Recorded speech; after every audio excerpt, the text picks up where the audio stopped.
Assalamualaikum warahmatullahi wabarakatuh. Bismillahirrahmanirrahim. Alhamdulillahi rabbil alamin. Wa bihi nasta'in ala umuri dunya waddin. Wassalatu wassalamu ala ashrafi anbiya'i wal mursalin wa ala alihi wa sahbihi wa man sara ala nahjihi bi ihsanin ila yaumidin wa ba'd. Hadirin Allah muliakan, khususnya ibu-ibu sekalian di kajian muslimah yang sebenarnya bisa dinikmati dan bisa diikuti oleh siapapun ya, karena kita pun juga pakai buku yang dibutuhkan oleh semua orang, yaitu Al-Wabil Shayyib, buku tentang mengingat Allah Subhanahu wa Ta'ala.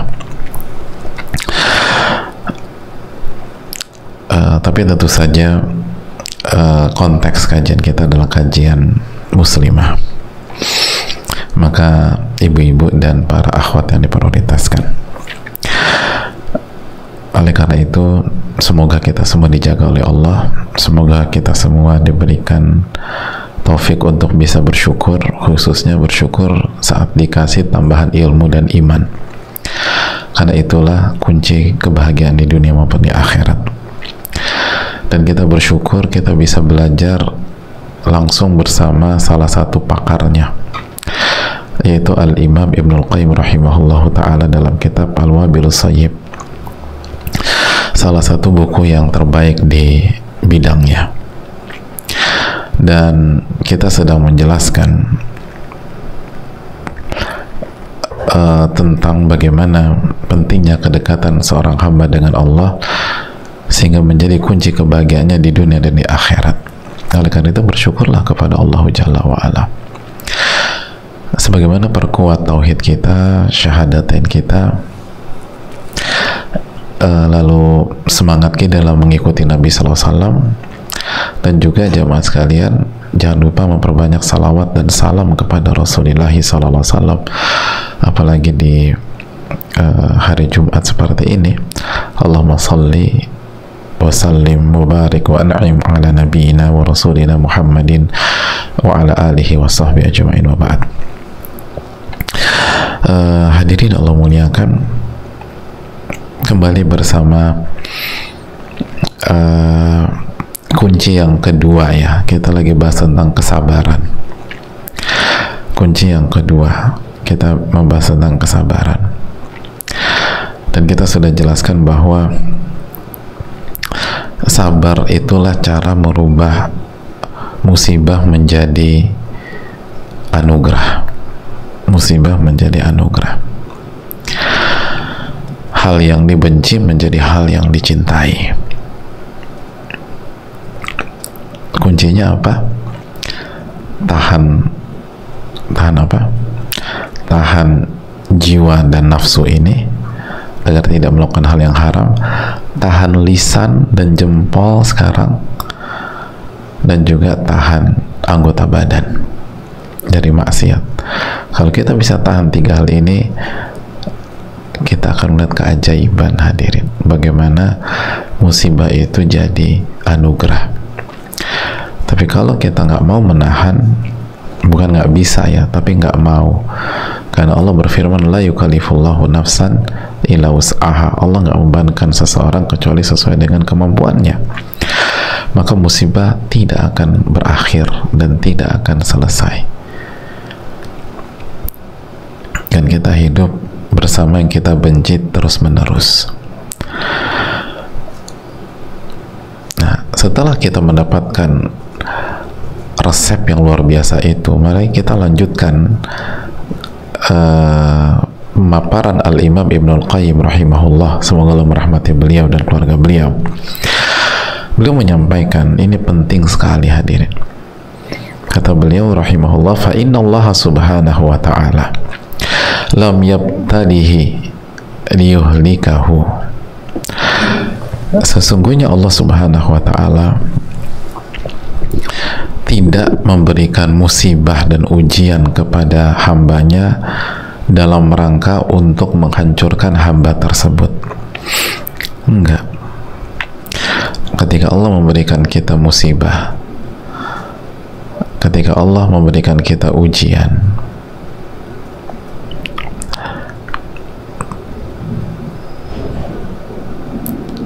Allah bukan dalam rangka menghancurkan kita, bukan, sama sekali bukan. Tapi apa tujuan Allah? Mari kita simak, ini sangat menarik. Wa innama ibtalahu liyamtahina sabrahu wa ubudiyatahu. Tapi Allah kasih ujian dan musibah dalam rangka untuk menguji kesabaran dia dan menguji ibadah-ibadah dia. Jadi ternyata musibah yang Allah kasih kepada kita, hadirin, khususnya ibu-ibu, itu tidak lain tidak bukan untuk menguji seberapa kuat ibu-ibu bersabar, seberapa kuat kita ini bersabar. Dan kalau kita detailkan, berarti ujian ini, musibah ini tujuannya adalah untuk menguji seberapa berjuangnya kita dalam menahan nafsu dan jiwa kita untuk nggak marah sama Allah, untuk tetap menerima ketetapan Allah, untuk tetap ridho dan tunduk kepada Allah, dan untuk menguji seberapa mau kita berjuang untuk menahan lisan dan jempol kita sekarang, untuk tidak berkata-kata yang tidak baik, untuk tidak mengucapkan kemaksiatan, komplain, kemurkaan, dan untuk menguji seberapa mau kita menjaga tubuh ini untuk tidak bermaksiat. Jadi intinya tuh untuk itu, hadirin. Jadi Allah kasih musibah itu untuk menguji kesabaran kita, untuk menguji kesabaran kita. Seberapa sabarkah ibu-ibu sekalian? Seberapa sabarkah jamaah sekalian?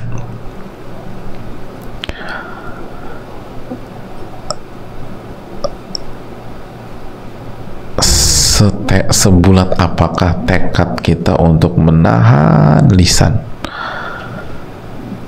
dan menahan jempol sekarang ini, menahan hati kita untuk nggak suudzon sama Allah, untuk nggak buruk sangka sama orang,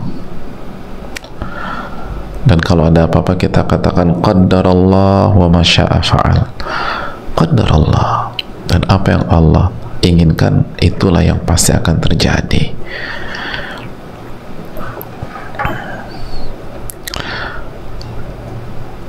Ini tentang itu, hadirin. Kenapa demikian? Karena kalau nggak ada musibah, semuanya akan mengklaim, semuanya akan mengklaim, iya aku sabar, aku sabar, aku sabar. Ya semua akan mengklaim. Masih ingat firman Allah dalam surat Al-Ankabut ayat 2 dan 3 yang suka kita bawakan? Ahasiban nas an yutraku an yaqulu amanna wa hum la yuftanun. Apakah manusia itu berpikir bahwa mereka akan dibiarkan begitu saja beriman? Mereka akan dibiarkan begitu saja mengucapkan kami telah beriman Dan sebagian ulama mengatakan iman itu garis besarnya dua, sabar dan syukur, itu iman. Jadi apakah manusia itu akan dibiarkan begitu saja mengklaim bahwa kita nih sabar, kita nih udah sabar, wahum la yuftanun, dan mereka nggak diuji sama Allah?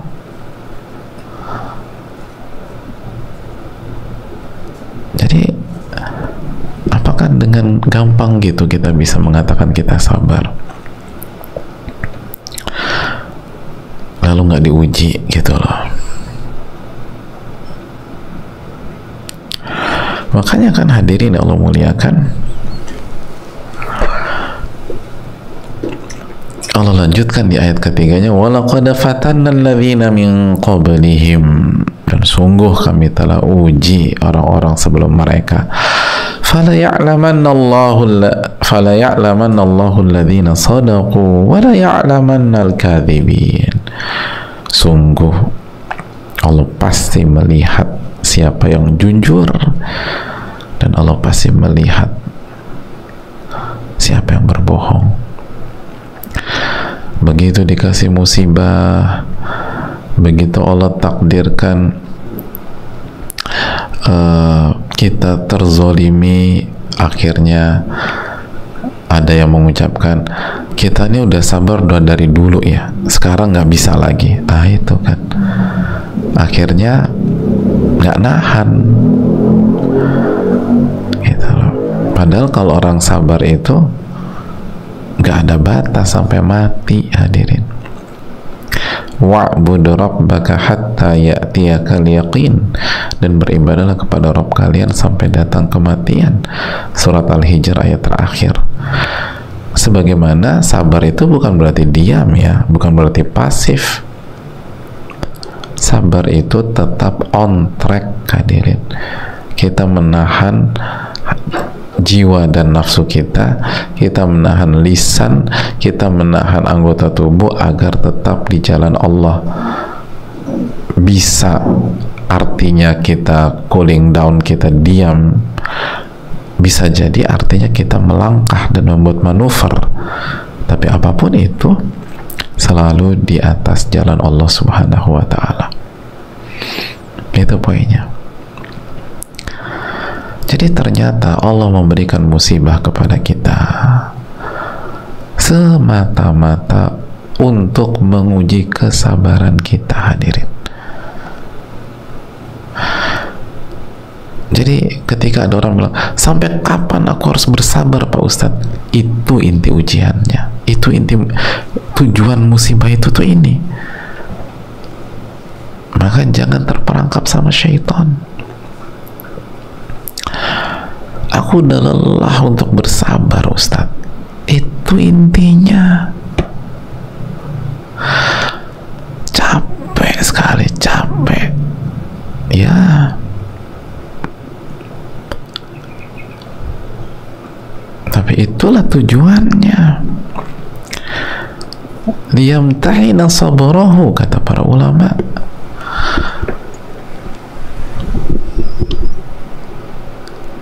Liyamtahina sabrahu, untuk menguji kesabaran seorang hamba,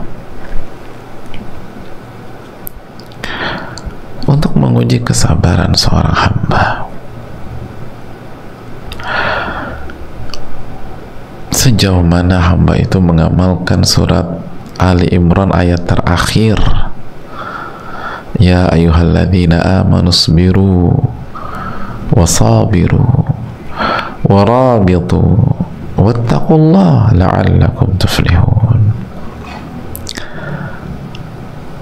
Ali Imran ayat terakhir. Wahai orang-orang yang beriman, bersabarlah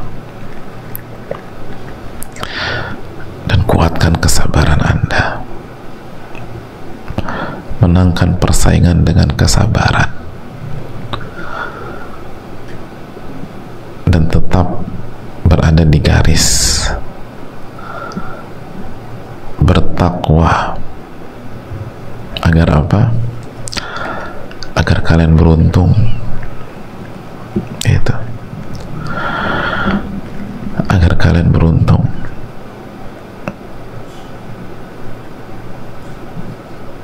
agar kalian beruntung. Isbiru warabitu, isbiru wasabiru warabitu wattaqullah la'allakum tuflihun, agar kalian beruntung.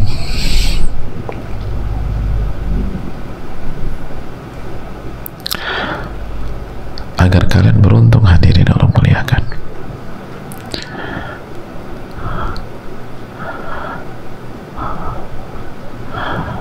Hadirin Allah muliakan.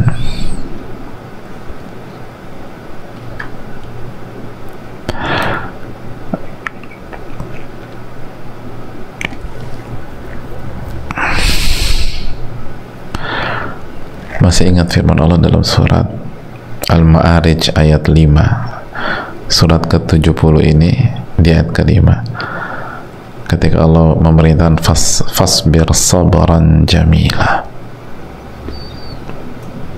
fasbir sabran jamila, surat ke-70 ayat ke-5, fasbir sabran jamila, maka bersabarlah, tahan, kan itu maknanya tahan nafsu ini, tahan jiwa ini, tahan lisan, tahan jempol, tahan anggota tubuh, tahan, fasbir, berhenti sampai sabran jamila,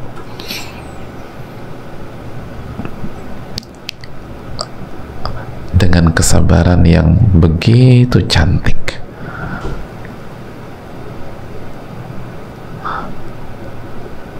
Fasbir sabran jamila, maka sabarlah dengan kesabaran yang begitu cantik dan indah.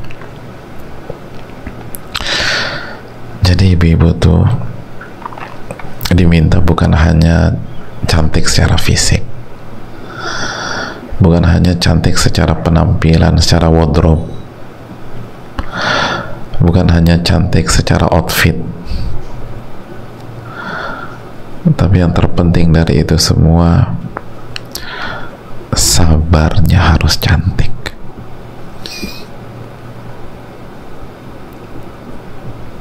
Dan nanti kita akan, insya Allah, semoga kita punya kesempatan untuk membahas secara khusus sabar yang cantik itu seperti apa.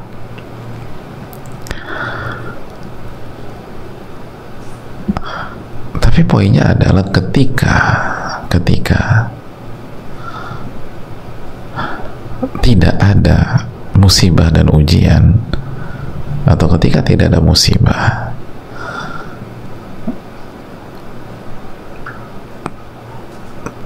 tidak ada anak-anak yang kita rasa sulit diatur, tidak ada suami yang seringkali nyebelin, tidak ada teman yang egois misalnya, atau keluarga yang nggak ngerti kita dan nggak mau ngerti kita.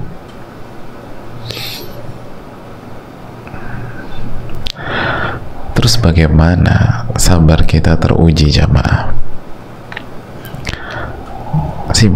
Lalu bagaimana sabar kita teruji? Lalu bagaimana membedakan antara klaimnya orang mukmin dan klaimnya orang munafik?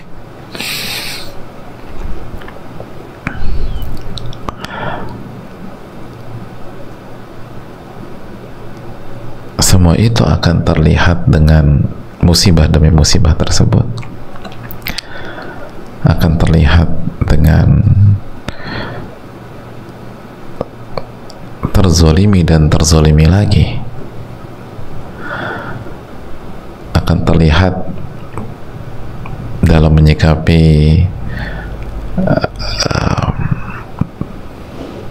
bagaimana menyikapi suami yang egois, suami mau menang sendiri, suami yang gak peduli sama kita,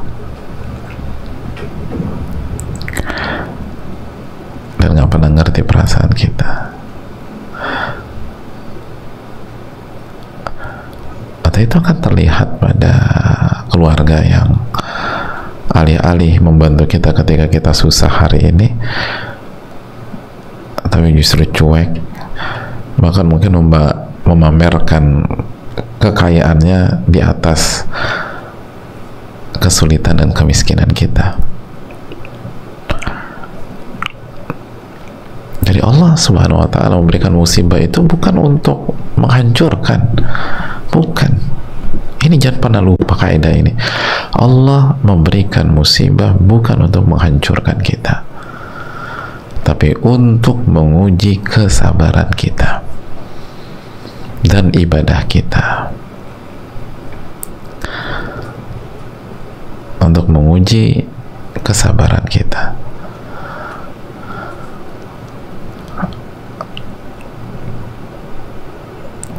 Jangan pernah lupakan itu, jamaah.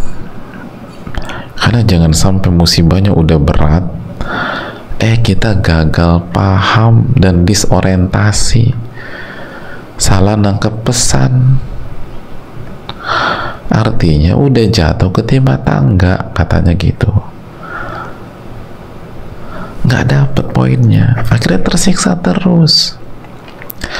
Padahal kalau kita tangkep poinnya, kita dapat poinnya tadi, oh ini nih ujian, ternyata ini tuh tentang ujian kesabaran, kan kita akan terus bertahan untuk sabar.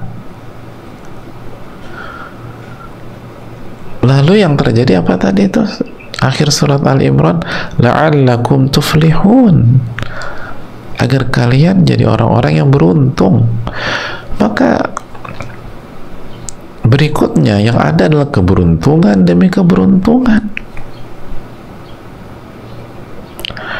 keberuntungan demi keberuntungan. Nah, memahami tujuan dari segala sesuatu ini penting. Memahami tujuan dari segala sesuatu itu penting.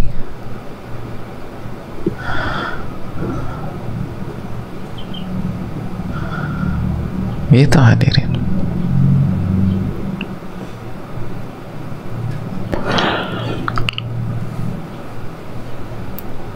Biar kita tuh nggak rugi dua kali atau nggak berantakan.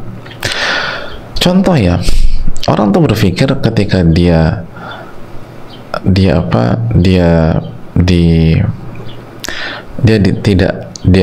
dibuat tidak nyaman sama suaminya, dia harus marah. Semakin dia marah semakin bagus, maka dia akan marah-marah terus, dan akhirnya apa? Nggak dapat apa-apa.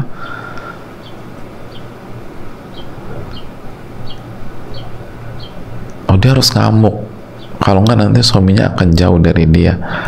Lalu dia ngamuk terus, dia akan buat tingkah ini tingkah itu. Berhasil? Nggak berhasil, karena tujuannya bukan itu. Tujuannya bukan itu, hadirin.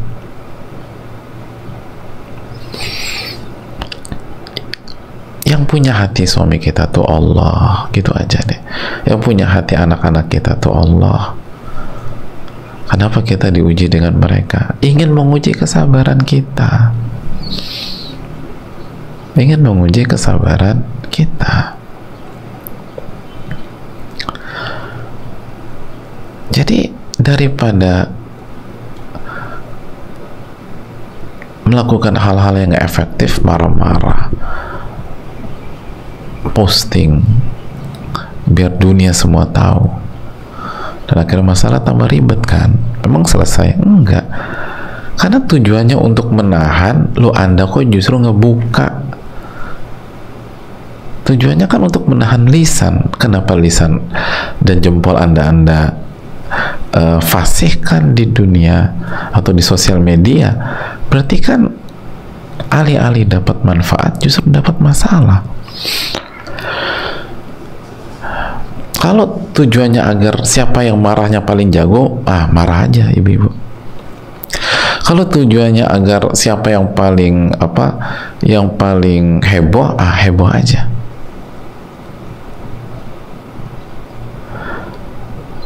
Siapa yang paling jago ngelabraknya, labrak deh, bismillah, labrak.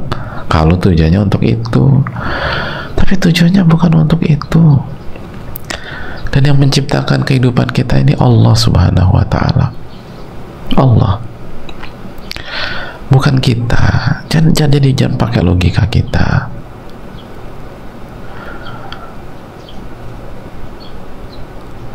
Nanti kalau saya gini, suami aku keenakan Pak Ustadz. Itu kan menurut Mbak kan, emangnya megang hati suami Mbak? Coba aja deh. Oleh karena itu hadirin Allah muliakan,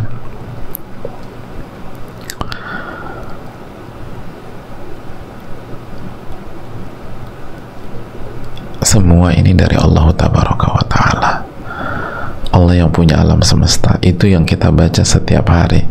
Alhamdulillahi Rabbil Alamin, Rabbnya alam semesta, pencipta alam semesta, pemilik alam semesta, dan apa? Pengatur alam semesta. Pengatur, ibu-ibu. Dialah yang ngatur.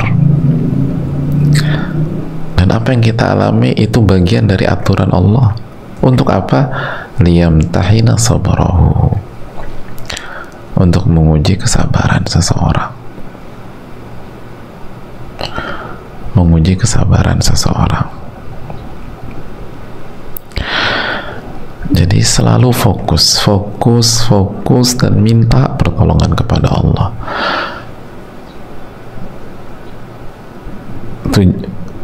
Kenapa ya gini? Tujuannya untuk menguji perjuangan saya dalam menahan. Ingat, menahan. Jadi yang harus saya lakukan menahan dan menahan, bukan meledakkan, bukan menyerang dengan nafsu, bukan memberikan kendali ke emosi, justru menahan.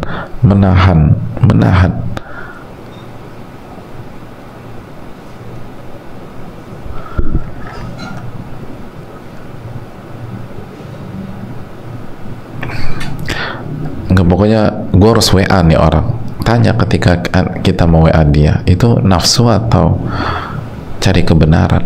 Nafsu, tahan. Kalau jawabannya nafsu, tahan.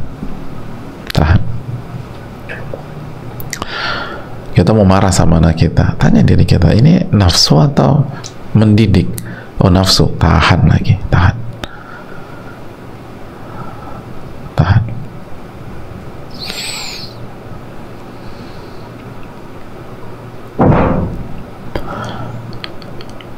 Ibu-ibu yang sedang sakit misalnya, syaitannya godain, tahan, alihkan yang lain, tahan terus, tahan serangan-serangan syaitan itu dengan minta perlindungan kepada Allah. A'udzubillahi minasyaitonirrajim, a'udzubillahi minasyaitonirrajim, a'udzubillahi minasyaitonirrajim. Baca muawwidzat, Qul huwallahu ahad, Allahus samad, lam yalid wa lam yulad wa lam yakul lahu kufuwan ahad. Qul a'udzu birabbil falaq, min syarri ma khalaq, wa min syarri ghasiqin idza waqab, wa min syarri naffatsati fil 'uqad, wa min syarri hasidin idza hasad. Lalu baca An-Nas, Qul a'udzu birabbin nas, malikin nas, ilahin nas, min syarril waswasil khannas, alladzi yuwaswisu fi sudurin nas minal jannati wan nas. Tahan. Itu tujuan dari musibah, menguji seberapa besar perjuangan kita untuk bersabar dan menahan 3 hal di atas. Saya rasa cukup sampai di sini sesi materi. Insyaallah kita akan lanjutkan di pertemuan yang akan datang, insyaallah hari Senin biidznillah. Semoga Allah jaga kondisi kita. Wassalamualaikum Muhammad. Kita buka sesi tanya jawab.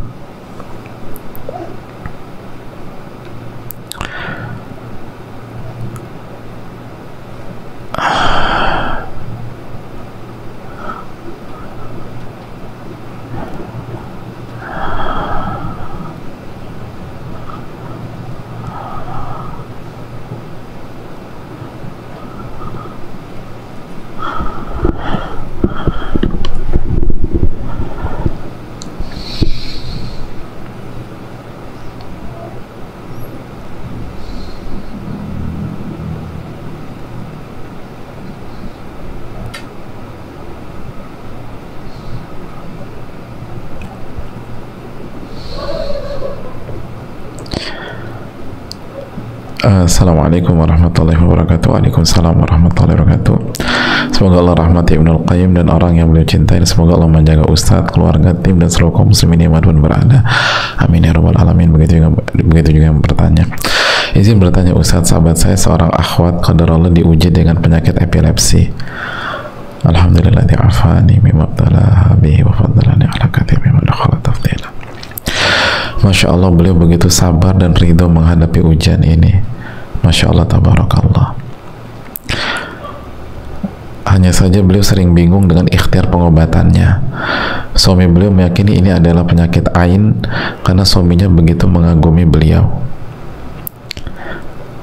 Satu sisi ibunya menginginkan cara berobat alternatif seperti diurut gitu. Beliau sendiri lebih suka berobat medis ke dokter. Selama ini beliau ikut semua pengobatan karena tidak ingin membangkang. Tapi lama-lama beliau takut pengobatan alternatif jatuh kepada kesyirikan karena seringkali ibunya bilang kalau bukan karena bapak ini kamu nggak akan sembuh. Selain itu juga tidak nyaman dengan proses pengobatan diurut tersebut. Akhirnya sering terjadi perdebatan antara beliau dan ibunya karena ibunya masih awam dalam agama. Mohon nasihat Ustadz apa yang harus beliau lakukan. Mohon doa Ustadz juga semoga penyakit beliau menjadi penggugur dosa dan penambah imannya. Jazakallah khairan Ustadz wa iyyak. Dan jazakallah khair kepada yang bertanya yang sangat perhatian dan sayang sama sahabatnya. Ini juga patut kita jadi contoh kita semua, bertanya untuk kebaikan sahabat beliau. Jazakallah khairan kepada yang bertanya. Dan buat sahabat beliau yang sedang sakit, la ba'sa tahur insyaallah. Nas'alullah al-azim rabbal arsyil azim an yashfiha. Hadirin, sebuah kegembiraan ketika kita mengetahui beliau itu bisa sabar dan ridho terhadap ujian ini. Lalu suami beliau meyakini ini penyakit ain karena suaminya begitu mengagumi beliau. Berarti arahnya dari suaminya sendiri ya. Dan ibunya pengen pengobatan alternatif. Poinnya gini loh jamaah sekalian, ain ya sangat mungkin bisa aja. Tapi kalau dia ini mengarah ke suaminya, ya coba aja suaminya wudhu lalu ini air setelah wudhu beliau itu dimandikan ke sang istri yang sedang sakit sebagaimana itu yang diajarkan Nabi SAW. Kalau ternyata Allah sembuhkan berarti memang ain dari suaminya sendiri. Itu poin. Oleh karena itu juga pelajaran bagi kita mengagumi atau kita memuji seseorang itu jangan lupa pakai doa keberkahan, yubarik gitu loh, barakallahu fiik gitu, barakallahu fiik, Allah yubarik fiik. Jadi jangan lupa doakan keberkahan, doakan keberkahan, insyaallah aman, insyaallah aman. Adapun pengobatan alternatif butuh didudukkan, tapi tentu saja kalimat kalau bukan karena bapak ini kamu nggak akan sembuh, ini kalimat yang punya unsur kesyirikan memang, karena kesembuhan itu di tangan Allah bukan di tangan manusia. Nah, tapi yang perlu didudukkan adalah apakah kesyirikannya dalam proses pengobatan atau kesyirikannya bukan meremehkan ya, tapi kesyirikannya itu dari sisi ucapan si ibu mertua aja. Kalau pengobatannya sih nggak ada masalah, tapi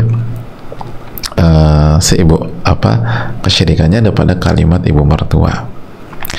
Nah, perlu dibuktikan apakah memang secara ilmiah di dunia urut mengurut itu bisa mengobati atau tidak, kan bisa dicek itu jamaah.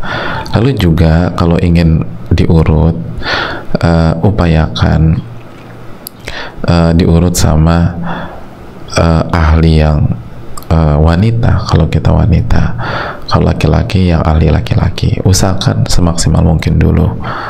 kecuali kalau darurat. Jadi coba dulu cari gitu loh. Jadi ini yang perlu kita camkan. Dan bicarakan baik-baik sama orang tua, bicarakan baik-baik sama orang tua, dan ajak suami juga membantu pembicaraan kita. Dan perlu kita camkan, salah satu faktor keberhasilan setelah taufik Allah kan keyakinan dan totalitas yang sakit dalam menjalani sebuah pengobatan, kan begitu ya. Makanya banyak dokter hebat juga mengatakan kalau pasiennya nggak all out susah gitu loh. Jadi pasien tuh harus all out dulu ya, dia menerima dan yakin dan berjuang, baru insya Allah kesembuhan dari Allah akan lebih mudah dan lebih cepat. Jadi perlu keridhaan dan kenyamanan dari yang sakit. Allah Ta'ala misal. Nah itu perlu dikasih tahu ke suami dan orang tua.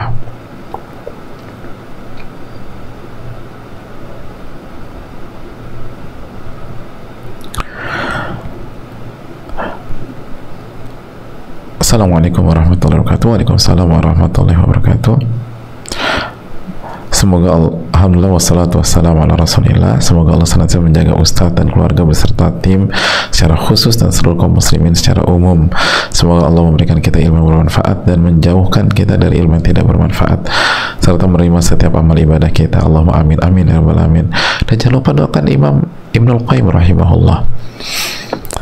Hari ini Al-Imam Ibnul Qayyim memberikan kita kaidah yang sangat penting.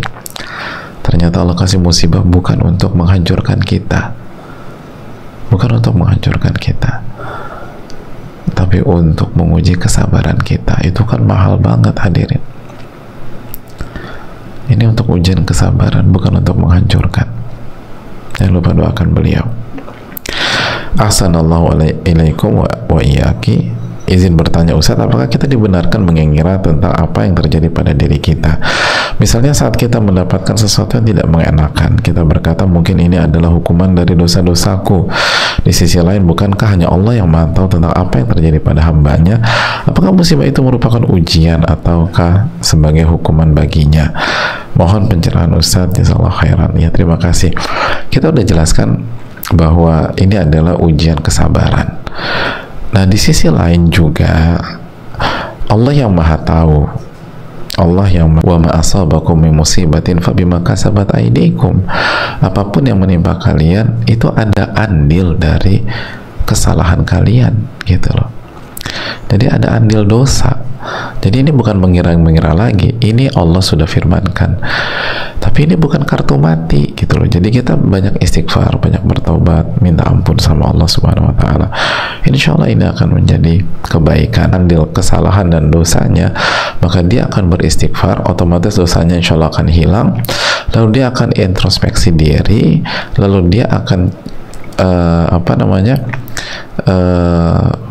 mencari atau berusaha menegakkan diagnosa. Jadi itu bagus.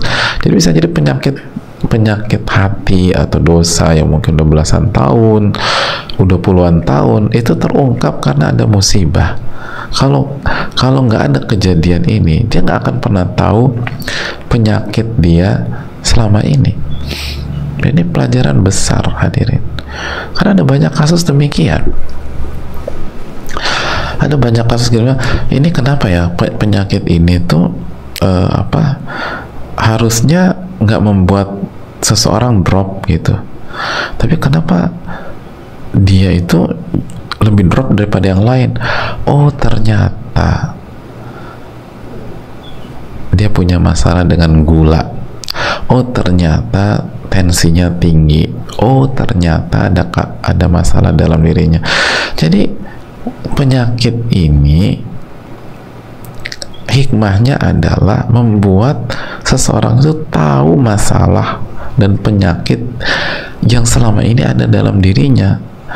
Kalau bukan karena Allah, lalu Allah datangkan penyakit itu, dia nggak pernah ngecek dan nggak akan dicek bahwa itu adalah PR kita dan penyakit kita sama bertahun-tahun. Maka bersyukurlah kepada Rabbul Alamin.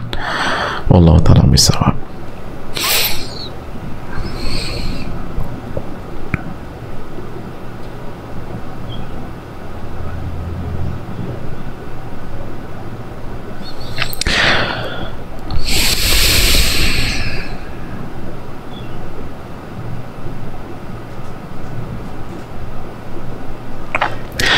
Assalamualaikum warahmatullahi wabarakatuh. Waalaikumsalam warahmatullahi wabarakatuh. Semoga Allah mengampuni, merahmati Ustadz beserta keluarga dan seluruh kaum muslimin, juga memudahkan urusan-urusan kita, amin ya rabbal alamin.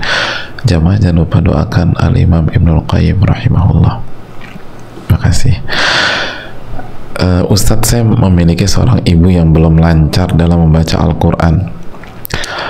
Masih banyak lahan jali, kesalahan fatal. Maksud lahan jali itu kesalahan fatal dalam bacaan beliau. Kemudian ibu saya meminta saya untuk mengajarkan beliau membaca Al-Quran. Masalahnya adalah beliau orang yang berwatak keras, dan beberapa kali saya memberitahu beliau tentang kesalahan beliau dalam membaca. Beliau merasa saya berlebihan dalam membaca Al-Quran, seperti saat saya membenarkan makhraj atau hukum mat tabi'i, yang jika salah maka bisa termasuk ke dalam lahan jali. Mat tabi'i itu yang panjang 2 harokat secara umum demikian, dan menjadi bagian dari kata dalam sebuah bahasa Arab,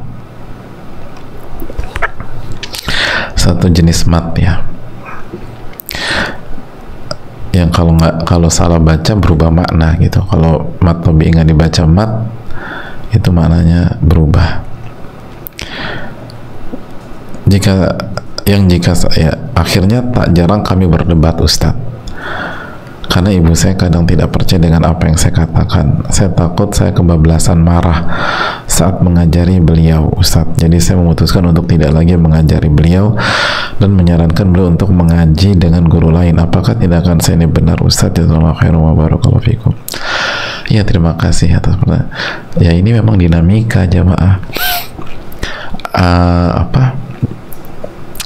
Kalau ibu kita lebih terima dengan guru lain, bisa dipertimbangkan, karena kadang-kadang tuh orang tua suka lucunya begitu, sama anaknya nggak percaya dia, gitu loh.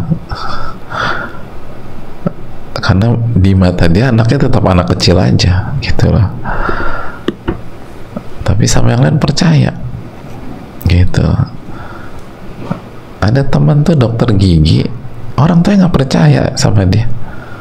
Kalau sakit gigi ke dokter yang lain, padahal dia lebih jago daripada itu dokter, nggak percaya. Dan ini kan kejadian sama ulama siapa? Masih ingat nggak hadirin? Sama Imam Abu Hanifah. Bayangkan, 1 dari 4 imam madhab, itu ibunya lebih dengar ucapan yang lain dibanding anaknya.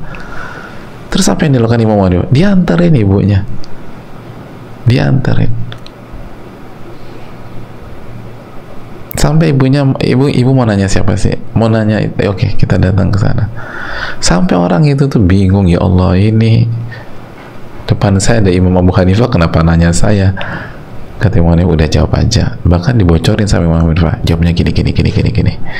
Dijawablah sama orang ulama itu begini. Ibunya puas, padahal jawaban anaknya tuh, gitu loh. Ya, itulah orang tua. Dan kita ada video pendeknya tentang itu ya, artinya cerita tentang Abu Hanifah tuh kita udah potong jadi video pendek, bisa dicek. Jadi tenang aja, jadi kita juga jangan baper.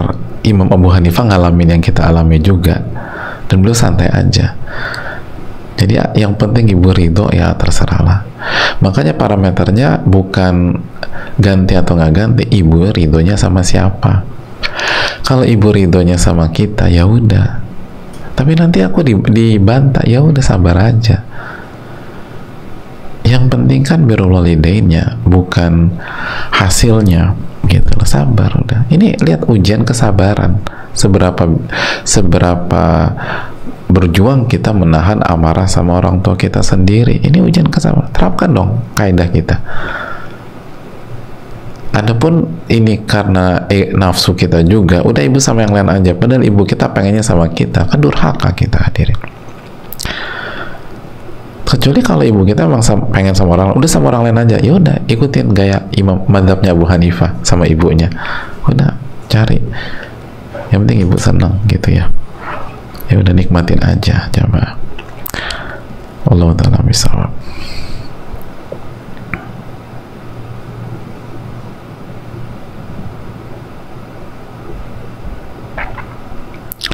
Assalamualaikum warahmatullahi wabarakatuh. Waalaikumsalam warahmatullahi wabarakatuh. Semoga Ustadz, keluarga, seluruh kaum muslimin selalu dalam karunia Allah Subhanahu wa taala. Amin ya rabbal alamin. Pertanyaan, tunggu sebentar ya.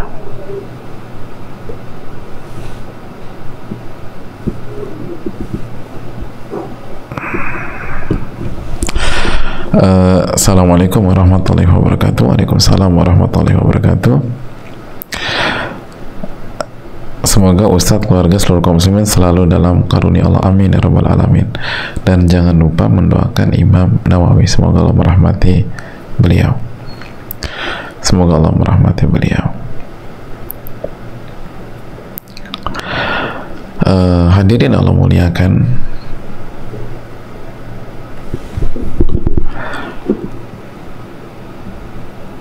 izin bertanya Ustadz. Ustadz, jadi saya baru resign. Imam Ibnul Qayyim, ya, mohon maaf, Ibnul Qayyim, semoga Allah merahmati Imam Ibnul Qayyim. Ustadz, jadi saya baru resign dari pekerjaan saya dan bertekad ingin di rumah menjaga orang tua dan berusaha meyakinkan diri bahwa fitrah wanita itu di rumah. Namun rasanya berat sekali dari segi sinyal di kampung saya susah.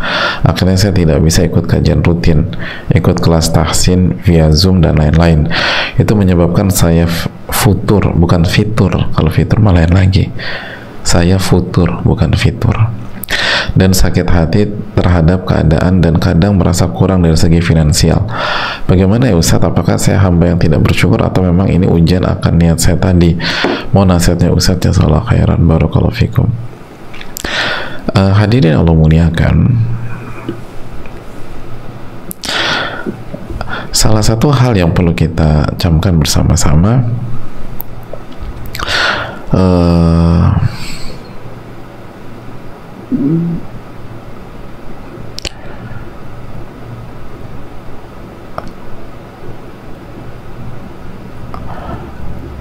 ulama usul fikih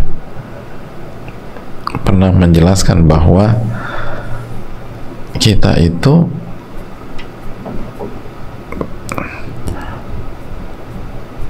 tidak boleh tinggal di negeri atau lingkungan yang tidak ada ahli ilmunya, yang tidak ada ahli ilmu. Kenapa? Karena itu akan mempengaruhi iman kita, akan lowbat gitu loh.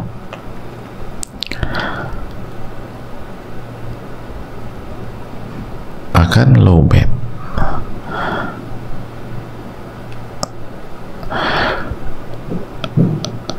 Karena iman itu penguatnya adalah ilmu. Dalam surat Al-Anfal ayat 2, penguatnya adalah ilmu. Wa idza tuliyat alaihim ayatuhu zadatum imana. Apabila dibacakan ayat-ayat Allah, imannya akan bertambah.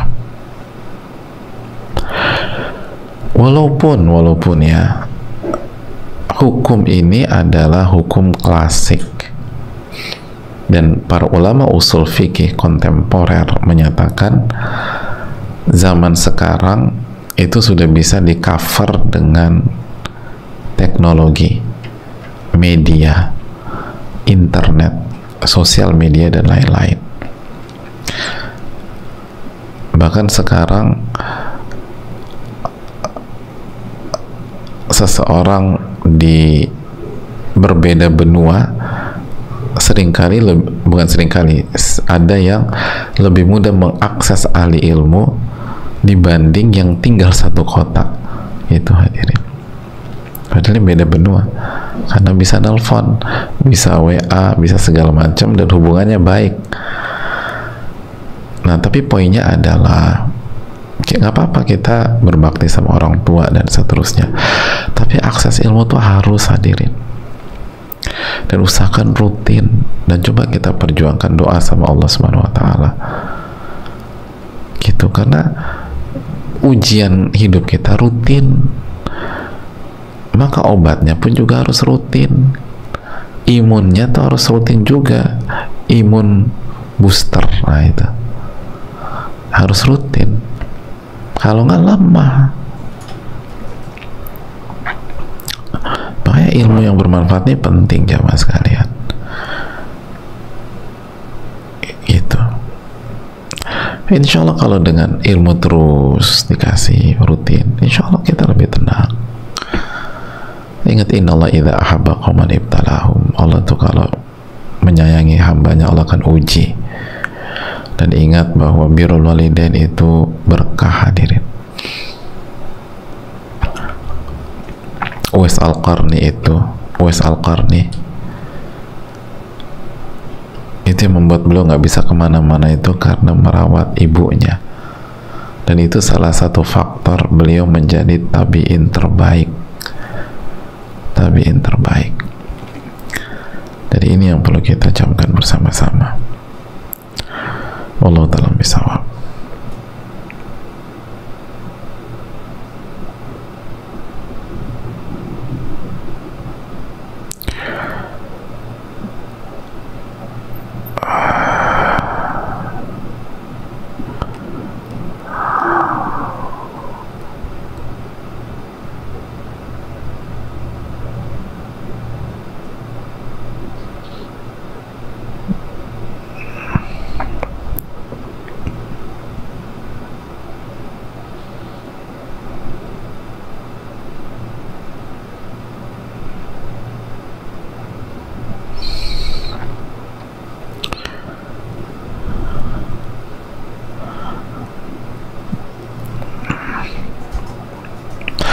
Assalamualaikum warahmatullahi wabarakatuh. Semoga Ustadz, keluarga, tim, dan seluruh muslim mendapatkan lindungan dari Allah. Amin ya rabbal alamin. Juga semoga Al-Imam Ibnul Qayyim dirahmati oleh Allah. Amin ya rabbal alamin. Begitu juga yang bertanya. Izin bertanya, saya seorang ibu rumah tangga, sarjana lulusan salah satu universitas terbaik. Saat ini saya sudah punya satu anak. Lalu saya berkeinginan untuk studi lanjut dikarenakan adanya keinginan lebih lanjut untuk mempelajari studi tersebut. Di samping saya juga terus belajar mendalami agama. Bagaimana pendapat Ustadz ya tentang ini? Jazakallahu khairan. Bagus, selama kewajiban kita tidak tersia-siakan dan terlalaikan, baguslah. Selama ilmunya halal, ilmunya bermanfaat, dan tidak melalaikan kewajiban kita. Gitu hadirin, tidak melalaikan kewajiban kita. Itu tetap beribadah sama Allah, nuntut ilmu, anak aman, gitu-gitu ya. Dan jangan lupa salat istikharah dulu, salat istikharah, dan prioritaskan ilmu yang terpenting. Al-aham fal muhim, kata para ulama. Cari yang paling penting, baru yang penting. Ilmu itu banyak, maka pilihlah yang paling penting. Itu konsepnya para ahli hikmah dan orang-orang yang bijak. Bertahap, dan cari yang paling penting. Wallahu ta'ala bishawab. Kita lanjutkan.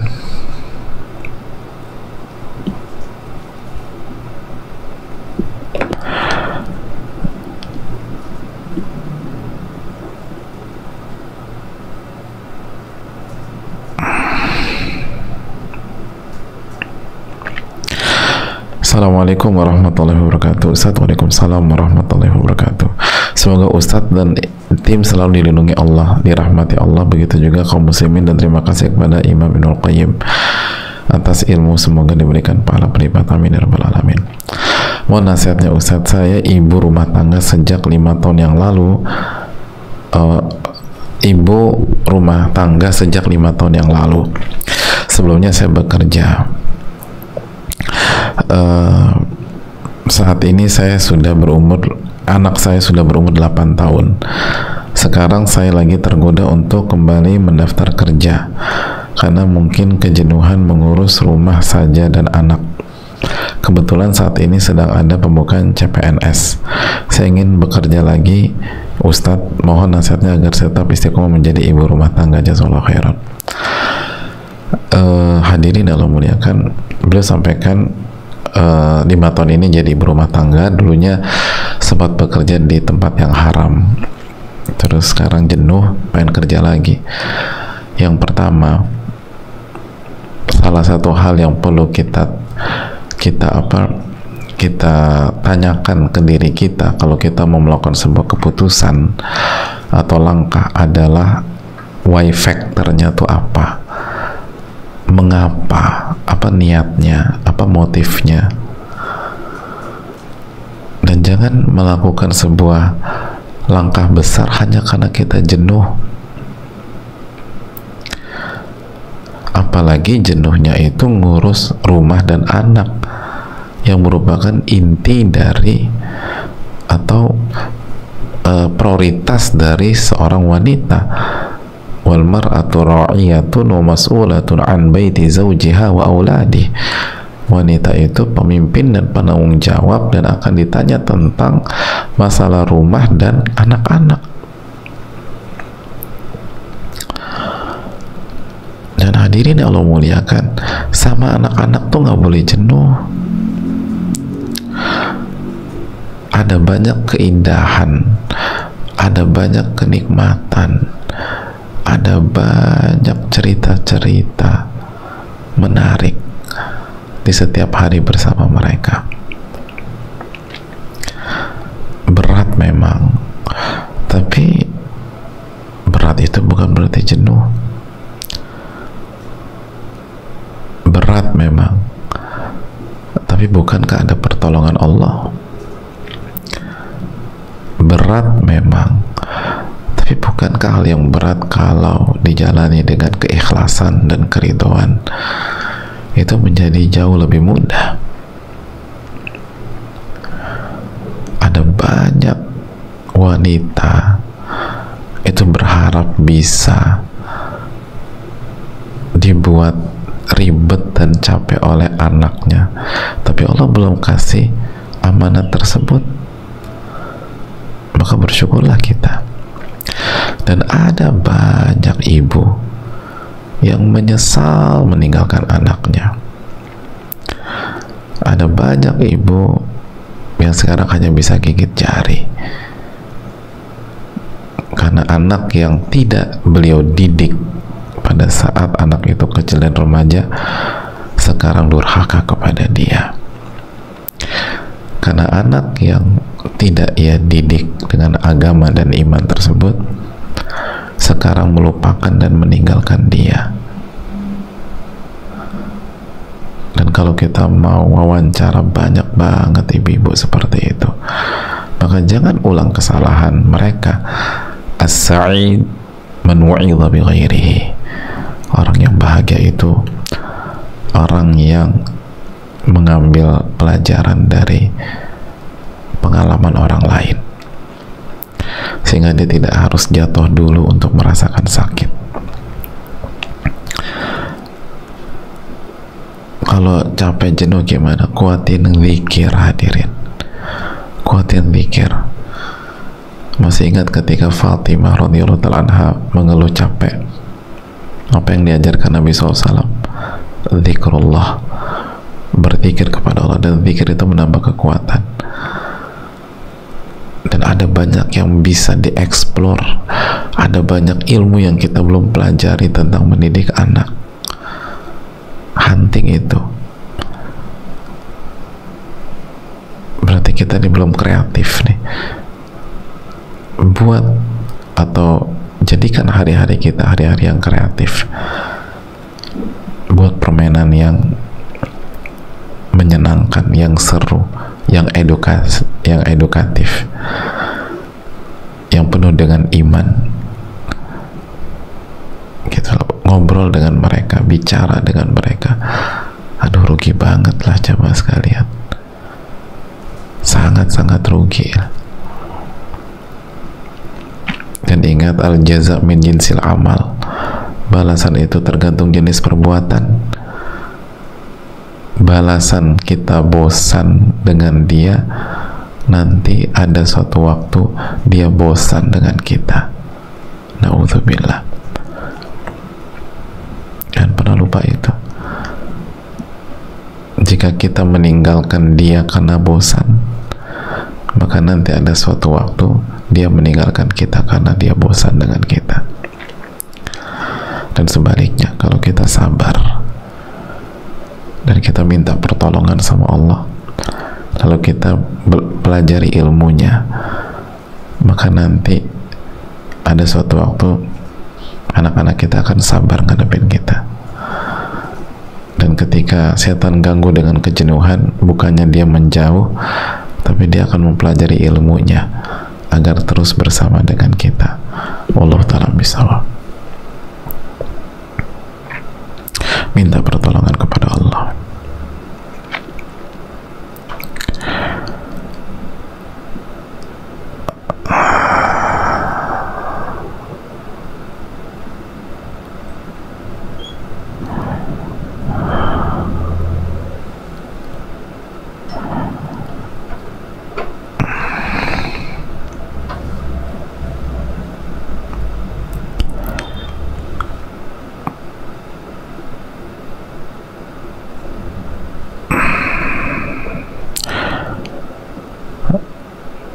Assalamualaikum warahmatullahi wabarakatuh. Waalaikumsalam warahmatullahi wabarakatuh.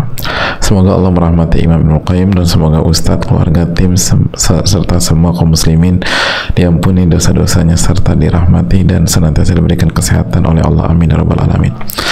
Afwan, Ustadz izin bertanya, jika kita diimani oleh ayah kita yang bacaan Al-Qurannya masih belum benar, walaupun beliau sedang belajar baca Quran, misalnya Al-Fatihah sudah benar tapi bacaan surat pendeknya masih belum benar, dan salat saya menjadi tidak khusyuk, apakah saya harus mengulang salat saya? Ustadz, jazakallahu khairan Ustadz, barakallahu fikum. Terima kasih atas pertanyaannya. Jawabannya tidak, karena kalau Al-Fatihahnya benar maka salatnya sah. Kalau sah kita nggak ngulang. Nah, salat aku jadi kurang khusyuk, apa namanya, ya perlu bertahap ya hadirin, dan sempurnakan dengan perbanyak salat-salat sunnah, karena nggak mau diimamin oleh ayah nanti jadi masalah baru lagi.